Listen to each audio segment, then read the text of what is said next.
नमस्कारम दोस्तों, आज का एक सवाल आया है कि हम सबके साथ अच्छा करते हैं फिर भी हमें अच्छाई नहीं मिलती।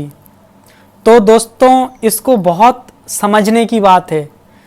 आज के समय में हम किसी के साथ में अच्छा करते हैं और यदि वो अच्छा इसलिए करते हैं कि उसी व्यक्ति से हमें रिटर्न मिलेगा, तो उस अच्छे करने का कोई फायदा नहीं। और इस प्रकृति में आप किसी के भी साथ में थोड़ा अच्छा करें या बहुत अच्छा करें या बुरा करें, सब कुछ यहाँ से लौट करके वापस आता है, ऐसा प्रकृति का नियम है। लेकिन आपने जिसके साथ किया है अच्छा या बुरा, उसी के द्वारा रिटर्न आएगा, इसकी कोई गारंटी नहीं है। लेकिन हम क्या करते हैं, हम जिनके साथ में अच्छा कर रहे हैं उन्हीं से अच्छा पाने की आशा कर रहे हैं और अपने द्वारा किसी के साथ अच्छे किए हुए को भी हम ख़त्म करते चले जाते हैं। कैसे कि हमने जो अच्छे किए वो हमें बराबर याद हैं। हम किसी के साथ में बैठे हैं, बात कर रहे हैं, दो चार हमने इधर उधर की बातें की और फिर अपनी बड़ाई करना शुरू कर दी। जिसके साथ में हमने थोड़े थोड़े अच्छे कर्म किए भी हैं उनको बखान करना शुरू कर दिया।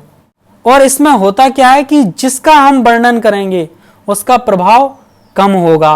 तो हम अच्छाइयों का तो वर्णन कर रहे हैं और जो हमने बुराइयां की हैं उनको हमने छिपा के रख लिया है। तो जैसे बीज भूमि में जो दबा रहता है वो अंकुरित होकर के ऊपर उठता है और उसके फल मिलने लगते हैं। लेकिन जिसको बार बार हम निकाल करके देखें, कुरिद करके देखें, उसका क्या होगा कि उसमें अंकुरण ही नहीं आ पाएगा और उससे हम फल की आशा नहीं कर सकते। ये ऐसा ही है। हम क्या कर रहे हैं, हम अपने अच्छे कर्मों को खूब गा रहे हैं, खूब कुरेद रहे हैं, खूब देख रहे हैं बार बार निकाल करके कि हमने वो अच्छा किया था, रिटर्न आया।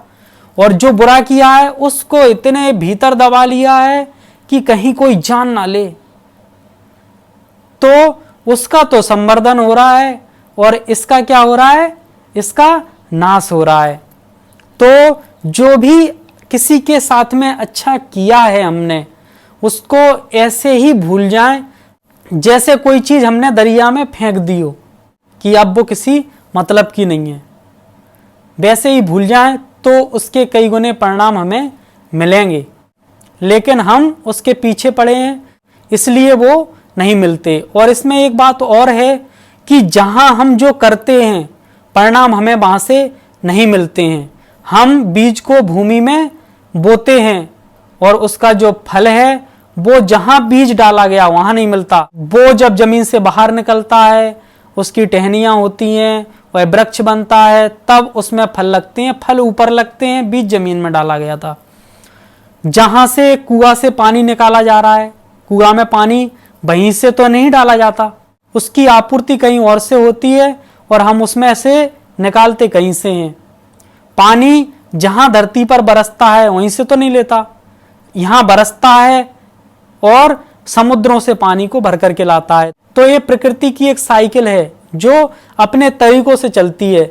ऐसे ही हमारे कर्मों की भी एक साइकिल है जो प्राकृतिक तरीकों से चलती है।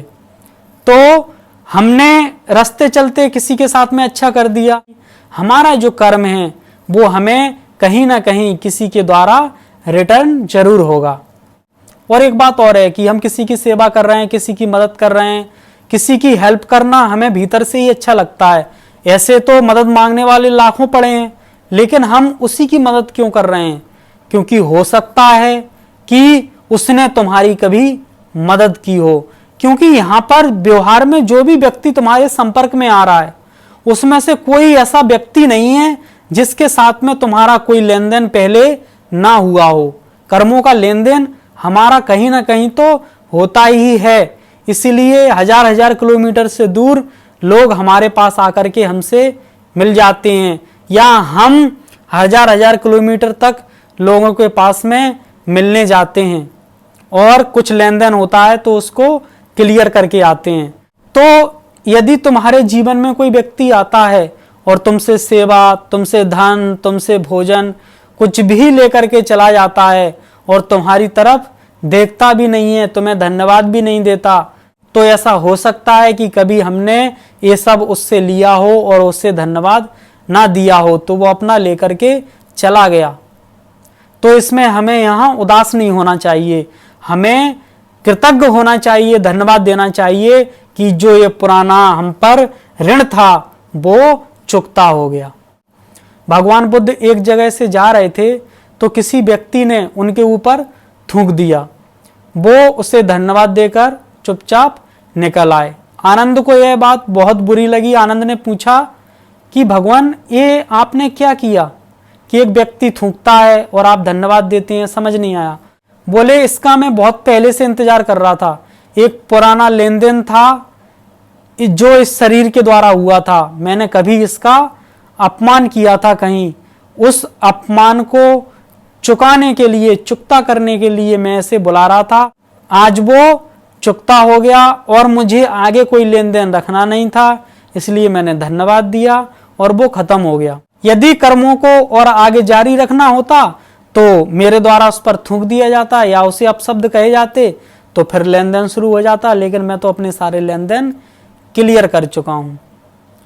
तो इस तरीके से कर्मों का लेन देन चलता है। हमारे जीवन में हमें लगता है कि कोई व्यक्ति हमें धोखा देकर चला गया या हमने किसी को धोखा दे दिया, तो किसी ने हमें धोखा दे दिया तो हमारा इतना घाटा नहीं हुआ, क्योंकि ये जो कर्म किया है उसने, वो उसका घाटे का सौदा है।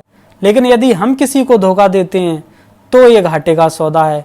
लेकिन यहाँ पर गलत होता है कि हमारा कोई खा करके चला जाता है तो हमें भारी टेंशन, भारी बेचैनी और परेशानियां होने लगती हैं कि वो हमें ठग करके चला गया, और कहीं से हम ठगी कर लेते हैं, थोड़ा हमारा लाभ हो जाता है उल्टा सीधा करके, तो हमें लगता है कि चलो ठीक है, जैसे भी हुआ लाभ तो हुआ, तो हमें कोई दुख नहीं होता। लेकिन जो व्यक्ति अपने अंदर गहराइयों में जा करके इन कर्मों की फैली हुई जड़ों को देखने लगता है, वो सब कुछ समझने लगता है, सब कुछ जानने लगता है कि ये इतने सारे लोग जो मांगने आ रहे हैं वो क्यों आ रहे हैं, ये इतने सारे लोग जो मुझे देने आ रहे हैं वो क्यों आ रहे हैं, क्योंकि हमारा लेन देन, हमारा जो अकाउंट, हमारे जो खाते हैं वो पहले से चल रहे हैं। धन्यवाद।